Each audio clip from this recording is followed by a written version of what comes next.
எபேசியர் 4ஆம் அதிகாரம். ஆதலால் கர்த்தர் நிமித்தம் கட்டுண்டவனாகிய நான் உங்களுக்குச் சொல்லுகிற புத்தி என்னவெனில், நீங்கள் அழைக்கப்பட்ட அழைப்புக்கு பாத்திரவான்களாய் நடந்து மிகுந்த மனத்தாழ்மையும் சாந்தமும் நீடிய பொறுமையும் உடையவர்களாய் அன்பிலே ஒருவரை ஒருவர் தாங்கி சமாதான கட்டினால் ஆவியின் ஒருமையை காத்து கொள்வதற்கு ஜாக்கிரதையாய் இருங்கள். உங்களுக்கு உண்டான அழைப்பினாலே நீங்கள் ஒரே நம்பிக்கைக்கு அழைக்கப்பட்டது போல ஒரே சரீரமும் ஒரே ஆவியும் உண்டு. ஒரே கர்த்தரும் ஒரே விசுவாசமும் ஒரே ஞானஸ்நானமும் எல்லாருக்கும் ஒரே தேவனும் பிதாவும் உண்டு. அவர் எல்லார் மேலும் எல்லாரோடும் உங்கள் எல்லாருக்குள்ளும் இருக்கிறவர். கிறிஸ்துவினுடைய ஈவின் அளவுக்கு தக்கதாக நம்மில் அவனவனுக்கு கிருபை அளிக்கப்பட்டிருக்கிறது. ஆதலால் அவர் உன்னதத்திற்கு ஏறி சிறைப்பட்டவர்களை சிறையாக்கி மனுஷர்களுக்கு வரங்களை அளித்தார் என்று சொல்லியிருக்கிறார்.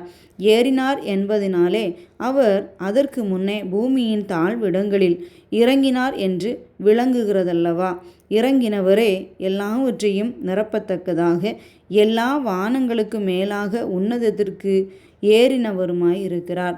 மேலும் நாம் அனைவரும் தேவனுடைய குமாரனை பற்றும் விசுவாசத்திலும் அறிவிலும் ஒருமைப்பட்டவர்களாகி கிறிஸ்துவினுடைய நிறைவான வளர்ச்சியின் அளவுக்கு தக்க பூரண புருஷராகும் வரைக்கும் பரிசுத்தவான்கள் சீர்பொருந்தும் பொருட்டு சுவிசேஷ ஊழியத்தின் வேலைக்காகவும் கிறிஸ்துவின் சரீரமாகிய சபையானது பக்தி விருத்தி அடைவதற்காகவும் அவர் சிலரை அப்போஸ்தலராகவும் சிலரை தீர்க்கதரிசிகளாகவும் சிலரை சுவிசேஷகராகவும் சிலரை மேய்ப்பராகவும் போதகராகவும் ஏற்படுத்தினார்.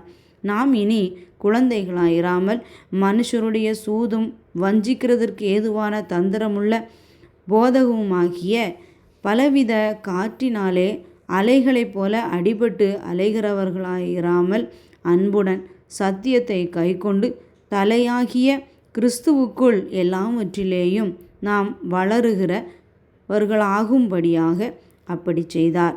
அவராலே சரீரம் முழுதும் அதற்கு உதவியாயிருக்கிற சகல கணுக்களினாலும் இசையாய் கூட்டி இணைக்கப்பட்டு ஒவ்வொரு அவயவமும் தன் தன் அளவுக்கு தக்கதாய் கிரியை செய்கிறபடியே அது அன்பினாலே தனக்கு பக்தி விருத்தி உண்டாக்குகிறதற்கு ஏதுவாக சரீர வளர்ச்சியை உண்டாக்குகிறது. ஆதலால் கர்த்தருக்குள் நான் உங்களுக்கு சாட்சியாக சொல்லி எச்சரிக்கிறது என்னவெனில், மற்ற புற ஜாதிகள் தங்கள் வீணான சிந்தையிலே நடக்கிறது போல நீங்கள் இனி நடவாமலிருங்கள். அவர்கள் புத்தியில் அந்தகாரப்பட்டு தங்கள் இருதய கடினத்தினால் தங்களில் இருக்கும் அறியாமையினாலே தேவனுடைய ஜீவனுக்கு அந்நியராயிருந்து உணர்வில்லாதவர்களாய் சகலவித அசுத்தங்களையும் ஆவலோடே நடப்பிக்கும்படி தங்களை காம விகாரத்துக்கு ஒப்பு கொடுத்திருக்கிறார்கள். நீங்களோ இவ்விதமாய் கிறிஸ்துவை கற்றுக்கொள்ளவில்லை. இயேசுவினிடத்தில் உள்ள சத்தியத்தின்படியே நீங்கள் அவரிடத்தில் கேட்டறிந்து அவரால் போதிக்கப்பட்டீர்களே. அந்தபடி முந்தின நடக்கைக்குரிய மோசம் போக்கும் இச்சைகளாலே கெட்டுப்போகிற பழைய மனுஷனை நீங்கள் களைந்து போட்டு உங்கள் உள்ளத்திலே புதிதான ஆவி உள்ளவர்களாகி மெய்யான நீதியிலும் பரிசுத்தத்திலும் தேவனுடைய சாயலாக சிருஷ்டிக்கப்பட்ட புதிய மனுஷனை தரித்து கொள்ளுங்கள். அன்றியும் நாம் ஒருவருக்கொருவர் அவயவங்களாயிருக்கிறபடியால் பொய்யை களைந்து அவனவன் பிறனுடனே மெய்யை பேச கடவன். நீங்கள் கோபம் கொண்டாலும் பாவம் செய்யாதிருங்கள். சூரியன் அஸ்தமிக்கிறதற்கு முன்னாக உங்கள் எரிச்சல் தணிய கடவுது. பிசாசுக்கு இடங்கொடாமலும் இருங்கள்.